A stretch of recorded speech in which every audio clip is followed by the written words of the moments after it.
Puji Tuhan, kita masih diberikan kesempatan untuk beribadah hari ini. Saya percaya walaupun kita berada di tempat yang berbeda, tapi hati kita pasti satu dalam Tuhan. Sebelum kita mulakan pujian kita, mari kita satu dalam doa, kita berdoa. Ya Bapa dalam kerajaan surga, terima kasih Tuhan atas penyertaan-Mu sepanjang kehidupan kami. Hingga pada hari ini kami akan melaksanakan ibadah pemuda kami. Biarlah Engkau memberkati kami pribadi lepas pribadi dimanapun kami berada. Biarlah Engkau menjamah hati kami ya Bapa, agar kuasa-Mu tetap mengalir dalam kehidupan kami. Tuhan, kami percaya janji-Mu tidak pernah habis dalam kehidupan kami. Dan biarlah setiap pujian yang kami naikkan dapat berbau harum di hadapan-Mu. Hanya ini doa kami Tuhan. Kami alaskan dalam nama Tuhan Yesus Kristus. Kami sudah berdoa dan mengucap syukur. Haleluya. Amin. Masih semangat memuji Tuhan? Amin. Sekali lagi masih semangat memuji Tuhan? Amin. Mari sama-sama kita angkat pujian ini.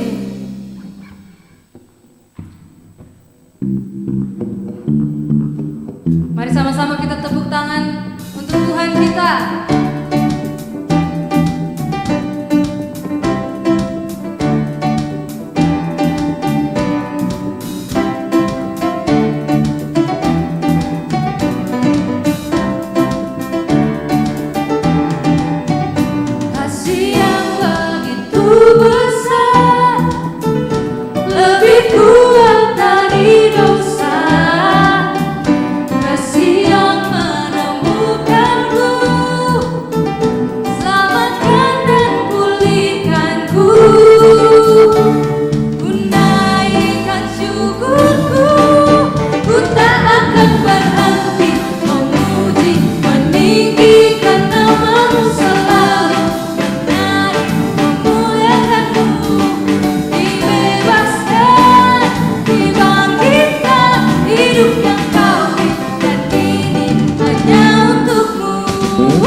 Tuhan Yesus baik. Mari berikan kemuliaan untuk Tuhan kita.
kita. Kita nikmati hadirat Tuhan. Terima kasih Yesus.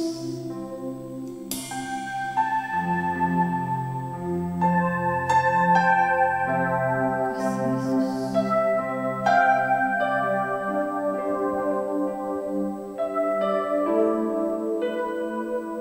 You are here, moving in our midst. I worship you. I worship you. You are here, working in this place. I worship you. I worship you. You are here, moving in our midst. I worship you. I worship you. You are here, working in this place. I worship you. I worship you. You are here, moving in our midst. I worship you.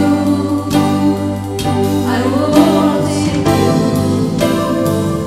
You are here, working in this place. I worship you.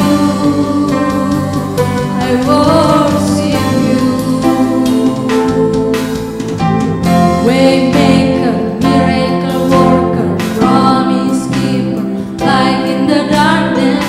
My God, that is who you are. Waymaker, miracle worker, promise keeper, light in the darkness. My God, that is who you are. Waymaker, miracle worker, promise keeper, light in the darkness. My God, that is who you are. Waymaker, miracle worker, promise keeper, light in the darkness. My God, that is who you are. You are here, moving in your life. I worship you. I worship.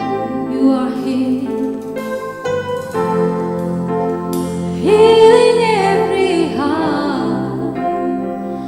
I worship you. I worship you. You are here, touching every life. I worship you. I worship you. You are here,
Terima kasih Tuhan, Engkau adalah Allah yang luar biasa. Sekarang kami mau siapkan hati kami Tuhan, Engkau taburi dengan benih firman-Mu, agar firman-Mu dapat tumbuh dan berbuah yang baik ya Bapa. Terima kasih Tuhan, berkati pembicara yang akan membawakan firman-Mu. Biarlah Engkau memberkati lidah mulut bibir hamba-Mu ya Bapa, agar hamba-Mu dapat berkata-kata sesuai dengan seturut firman-Mu.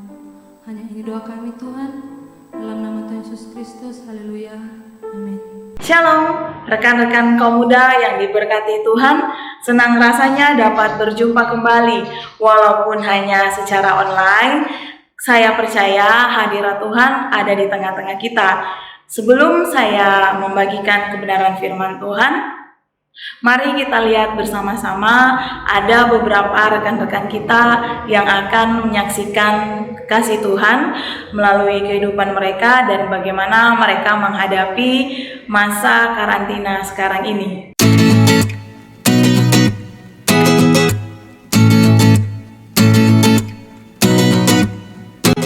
Shalom. Shalom yuk. Shalom. Shalom teman-teman yang diberkati Tuhan. Shalom rekan-rekan kaum muda yang dikasihi Tuhan. Shalom Yud, apa kabar?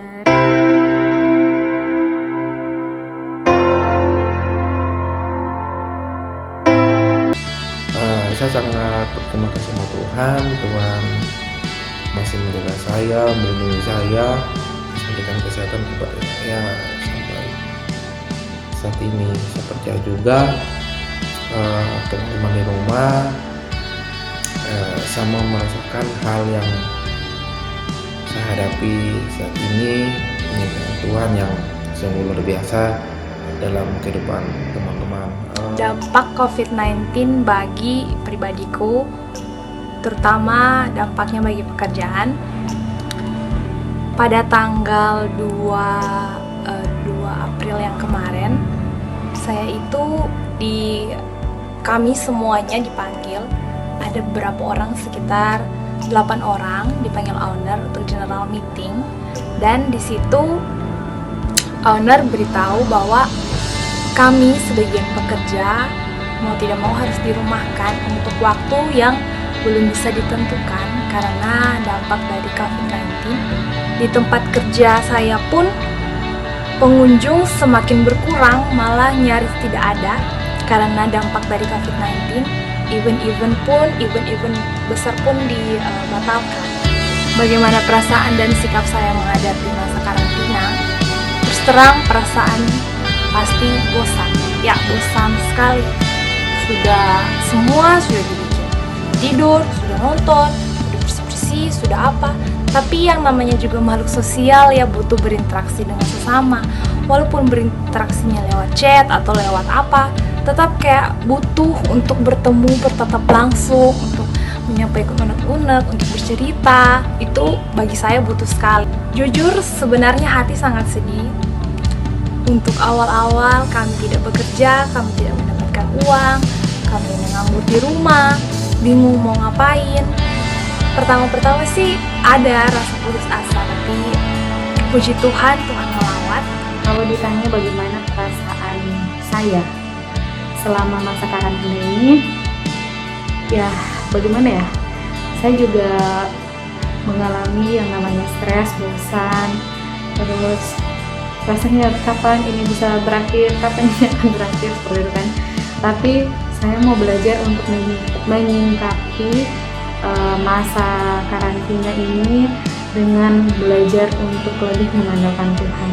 Kita harus tetap tenang dan taat. Senang sekali Didi boleh diberikan kesempatan untuk membagikan berkat buat teman-teman sekalian, khususnya dengan adanya pandemi corona ini.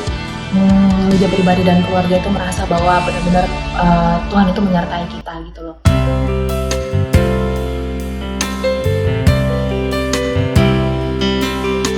Kalau misalnya di yang lalu kita masih melupakan jam-jam doa, khususnya Lydia pribadi, jam-jam doa Lydia masih tidak teratur, bolong-bolong, saat teduh pun bolong-bolong, malas-malasan, milih untuk nonton YouTube, lebih memilih untuk main gadget dan lain sebagainya. Tapi dengan hal ini karena kita melakukan aktivitas banyak di rumah, bekerja di rumah, banyak bertemu dengan keluarga, lebih banyak hubungan keluarga dibangun. Dengan adanya ini kita mengambil waktu, yuk kita bangun lagi nih sebuah keluarga. Hal positif yang saya dapatkan di masa ini itu pertama, saya belajar untuk bersyukur. Meskipun kita juga di posisi yang menurut kita tidak beruntung, kita juga tetap harus bersyukur karena banyak hal yang kita perlu syukuri. Kita bisa bernafas, kita masih bisa sehat, kita tidak sakit. Seperti itulah, pokoknya belajar bersyukur. Terus yang kedua, saya punya waktu lebih banyak dengan keluarga.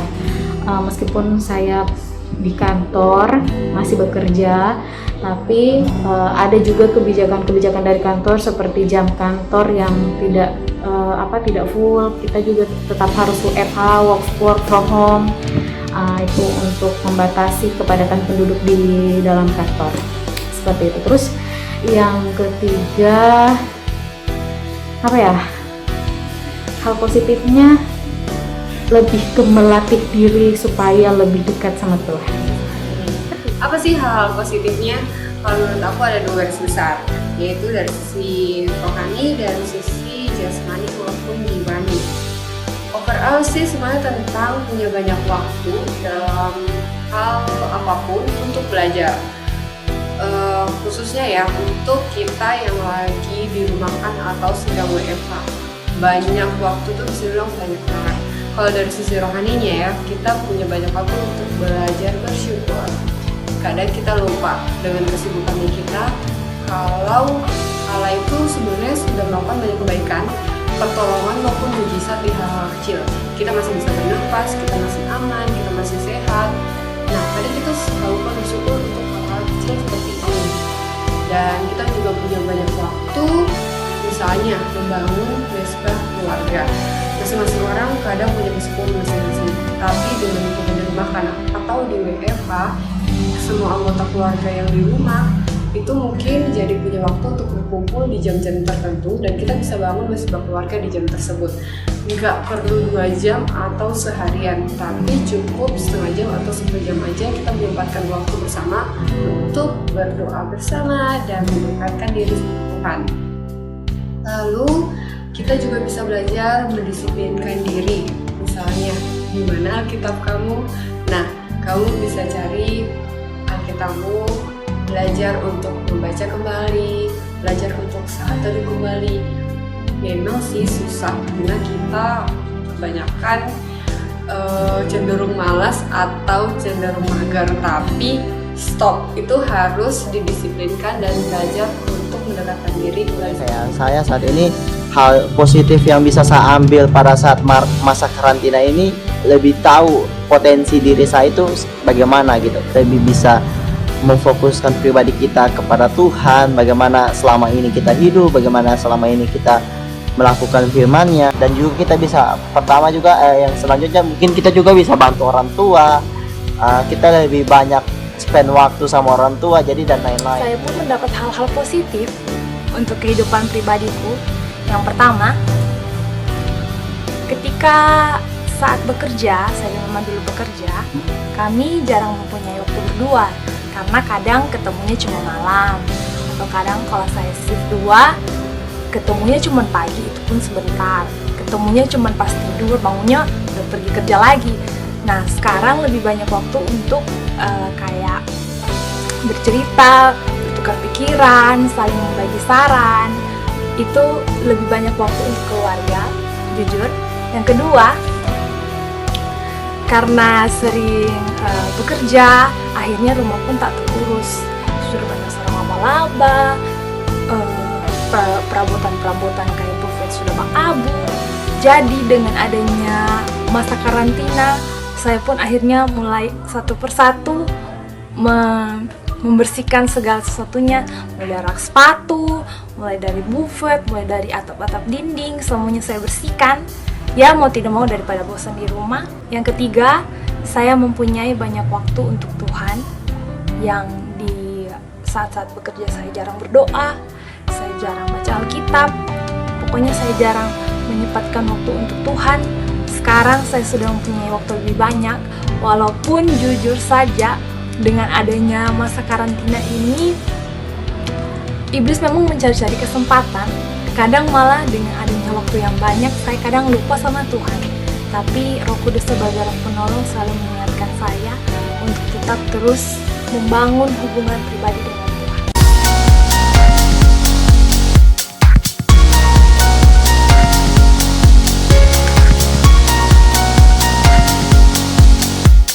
Resep baru, belajar memasak, olahraga, atau belajar kreasi hal tertentu, atau belajar tentang pengetahuan sekolah yang mungkin kita sudah ketinggalan, atau belajar main musik, atau belajar apapun lah.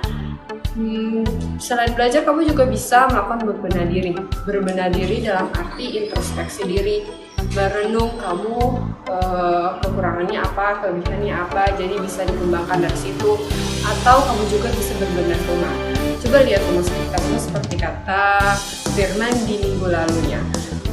Apa yang bisa kamu kerjakan, hal-hal tertunda apa yang mungkin kamu belum sempat kerjakan karena bilang nggak sempat, nggak punya waktu. Nah, itu bisa kamu mulai di kondisi saat ini. Banyak yang bisa kita lakukan di dalam rumah, kita banyak cari tahu. Mungkin selama ini kita sibuk dengan urusannya kita, tetapi sekarang ada waktu di mana kita bisa pakai, mungkin kita bisa gunakan sepuasnya untuk hal-hal yang positif, mengembangkan skill dan kreativitas kita gitu. Kita semangat, kita selalu dalam perlindungan Tuhan, dan juga teman-teman di luar sana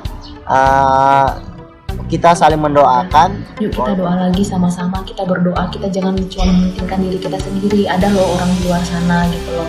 Jadi kita berdoa buat negeri kita, berdoa buat bangsa kita, berdoa buat orang-orang yang sedang berjuang. Jadi kita tidak cuma take care for ourselves, tapi buat orang lain juga. Jadi adanya wabah ini Tuhan izinkan terjadi, sebenarnya Tuhan mau, kalau dia pribadi itu nangkepnya Tuhan itu mau memulihkan anak-anak Tuhan. Memulihkan dalam hal apa? Jam-jam doanya kita, firman Tuhan yang mungkin kita sudah jarang baca, gimana Roh Kudus mau ingatkan kalau kita nggak sering baca. Jadi ayo baca lagi firman Tuhan. Dia juga belajar itu kalau Lid harus rajin baca firman firman Tuhan, karena firman Tuhan yang menguatkan kita di hari-hari ini. Ayo semangat yuk kita belajar untuk melewati masa karantina ini dengan sesuatu yang lebih berkualitas. Saya bilang seperti itu bukan berarti saya sudah sempurna, tapi saya pun sekarang sedang melatih diri, karena kita dalam masa seperti ini kita baru beradaptasi, pasti banyak sekali godaan. Ya, episode-episode drama Korea yang sedang banyak-banyaknya booming, atau banyaknya daftar TikTok yang bisa dilakukan seperti itu. Cuma saya sendiri mau melatih diri untuk bagaimana caranya supaya saya bisa lebih dekat sama Tuhan. Ya, bisa seperti kita lebih sering dengar lagu rohani, sempatkan baca Alkitab 1 hari 1 pasal. Enggak mudah, tapi kita harus berani lawan. Senang. Saya akan memberikan motivasi bagi seluruh rekan-rekan kaum muda dalam menghadapi masa karantina atau masa di rumah aja. Kalian mempunyai banyak sekali kegiatan dan kegiatan bermanfaat yang teman-teman bisa lakukan di rumah aja. Yang pertama, bagi kalian yang suka seni atau suka-suka yang berkreativitaslah melalui handphone teman-teman atau komputer teman-teman, atau mengedit-ngedit sesuatu, kembangkan saja. Jadi kadang kreativitas itu sudah muncul di otak, tapi karena kita malas untuk mengelolanya, jadi dia kayak padam ulang lagi dia punya ide. Dan yang kedua, bagi kalian teman-teman yang mempunyai banyak paket atau kuota atau punya wifi, ayo mulai sekarang kita jualan online dan tambah penghasilan. Kejar terus apa yang bisa dijual. Setidaknya teman-teman walaupun di rumah aja, teman-teman mempunyai penghasilan sendiri. Ya walaupun hasilnya tak seberapa seperti gaji, setidaknya teman-teman punya penghasilan sendiri. Yang ketiga, kembangkan bakat teman-teman. Misalnya yang punya bakat menyanyi, yang punya bakat menari, ayo kembangkan. Daripada di rumah cuma tidur-tiduran, teman-teman kembangkan teman-teman punya bakat dan berkaryalah terus untuk Tuhan.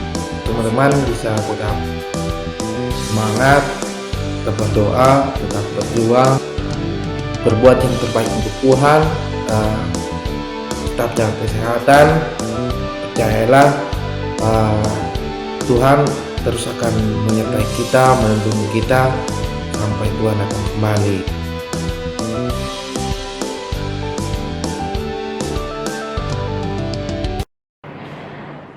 Puji Tuhan, saya percaya rekan-rekan sekalian yang ada di rumah pasti diberkati melalui kesaksian tadi. Dan saya percaya juga bahwa rekan-rekan yang di rumah semuanya tetap semangat dan terus berjuang. Kita terus memuliakan nama Tuhan melalui kehidupan kita. Nah, saat hari ini Kak Tata ingin membagikan kebenaran firman yang bertema menyatakan kemuliaan Tuhan. Kalau berbicara tentang menyatakan kemuliaan Tuhan, apakah yang muncul di pikiran kita dan apakah yang kita bayangkan saat ini? Mari sama-sama kita buka di dalam Keluaran 14 ayatnya yang keempat. Keluaran 14 ayatnya yang keempat. Kita baca bersama. Aku akan mengeraskan hati Firaun sehingga ia mengejar mereka, dan terhadap Firaun dan seluruh pasukannya aku akan menyatakan kemuliaanku sehingga orang Mesir mengetahui bahwa akulah Tuhan. Nah, melalui ayat ini Kak Tata ingin membagikan bahwa ketika kita mungkin kita sering berdoa, mungkin kita sering mengucapkan hal ini. Tuhan, nyatakanlah kemuliaan-Mu. Tuhan, nyatakanlah kemuliaan-Mu bagi kota kami. Nyatakanlah kemuliaan-Mu. Nah, kalimat ini sering sekali kita ucapkan, baik itu dalam doa, ataupun itu juga dalam kita berpengharapan kepada Tuhan. Kita berharap bahwa Tuhan benar-benar menyatakan kemuliaan-Nya saat ini. Nah, melalui kejadian ini dan kisah yang kita baca di dalam kitab tadi, bagaimana cara kita melihat bagaimana Tuhan menyatakan kemuliaan-Nya. Ketika kita baca di dalam Keluaran 14 ayat 4 tadi, cara Tuhan itu pasti di luar dugaan kita. Di saat Tuhan mau menyatakan kemuliaan-Nya, caranya sangat berbeda dengan apa yang kita bayangkan. Kalau Kak Tata secara pribadi pun ketika berharap suatu Tuhan menyatakan kemuliaan-Nya, dalam pikiran Kak Tata itu bahwa semua misalnya orang semuanya dijamah Tuhan, semuanya orang bertobat dan ada damai, ada sukacita, tidak ada peperangan, tidak ada ini segala macam, mungkin kejahatan semuanya hilang. Nah, itu mungkin menyatakan kemuliaan Tuhan dalam pemikiran secara manusia. Tapi melalui ayat ini ada satu hal yang sangat di luar dugaan. Karena kenapa? Tuhan katakan, aku akan mengeraskan hati Firaun, mengeraskan hati, sehingga Firaun kembali mengejar bangsa Israel. Nah, kita lanjut baca di dalam ayatnya yang selanjutnya di dalam pasal 14 Keluaran tadi, di ayatnya yang ke-28. Kita loncat ke ayatnya yang ke-28. Berbaliklah segala air itu lalu menutupi kereta dan orang berkuda dari seluruh pasukan Firaun yang telah menyusul orang Israel itu ke laut. Seorang pun tidak ada yang tinggal dari mereka. Tetapi orang Israel berjalan di tempat kering dari tengah-tengah laut, sedang kiri dan kanan mereka air itu sebagai tembok bagi mereka. Demikianlah pada hari itu Tuhan menyelamatkan orang Israel dari tangan orang Mesir, dan orang Israel melihat orang Mesir itu mati terhantar di pantai laut. Nah, ini maksud dari Tuhan. Tuhan mau menyatakan bahwa Dialah Tuhan. Tidak ada Allah lain. Nah, melalui kejadian ini kita lihat bahwa kadangkala kita harus menyiapkan hati kita, menyiapkan diri kita ketika Tuhan mau menjawab setiap doa kita, ketika Tuhan mau menjawab setiap permohonan kita. Itu yang dibutuhkan. Ketika Tuhan mau menyatakan kemuliaannya, yang dibutuhkan adalah kita siap atau tidak. Dalam hal ini saya melihat dan saya memahami bagaimana keadaan bangsa Israel saat itu. Nah, kita lihat bersama lagi di dalam ayatnya yang ke-11 dari pasal yang ke-14 tadi. Tadi kita sudah baca ayat yang ke-28, sekarang kita baca ayatnya yang ke-11. Dan mereka berkata kepada Musa, bangsa Israel, apakah karena tidak ada kuburan di Mesir, maka engkau membawa kami untuk mati di padang gurun ini? Apakah yang kau perbuat ini terhadap kami dengan membawa kami keluar dari Mesir? Bukankah ini telah kami katakan kepadamu di Mesir? Janganlah mengganggu kami dan biarlah kami bekerja pada orang Mesir, sebab lebih baik bagi kami untuk bekerja pada orang Mesir daripada mati di padang gurun. Nah, melalui kalimat ini, melalui ayat ini menjadi salah satu contoh bahwa bangsa Israel pun tidak siap ketika Tuhan menjawab permohonan mereka. Mereka mengatakan, Musa, kenapa engkau membawa kami keluar dari bangsa Mesir? Apakah tidak ada kuburan di tanah Mesir?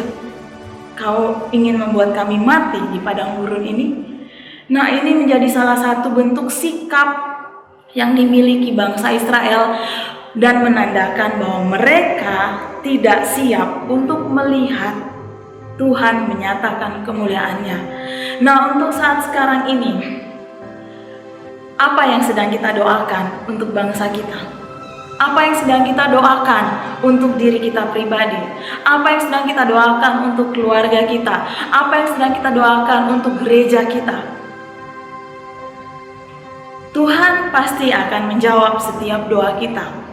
Tapi yang dibutuhkan adalah kesiapan kita dalam menerima jawaban doa itu, dalam melihat bagaimana Tuhan menyatakan kemuliaannya. Sebagai bentuk sikap hati kita yang siap menerima setiap jawaban doa itu adalah kita harus menghadapi setiap apapun yang ada di depan kita, entahkah itu tantangan iman, entahkah itu suatu berkat, entahkah itu suatu sukacita, ataukah itu suatu kejadian yang di luar dugaan kita, kita harus menghadapinya, bukan justru melakukan hal yang sama seperti dilakukan oleh bangsa Israel dengan cara yaitu mengungkit-ungkit masa lalu dan mulai mempersalahkan Musa yang kenapa membawa mereka ke padang gurun, apakah Musa mau membuat mereka mati atau dan sebagainya. Nah, bentuk sikap hati kita yang benar adalah bagaimana kesiapan kita menghadapi masalah yang ada sekarang, yaitu kita harus menjalaninya dengan iman. Nah, menjalani dengan iman ini adalah berhubungan dengan bagaimana kita menyesuaikan diri, yaitu mungkin ya kita beradaptasi. Mungkin memang hal ini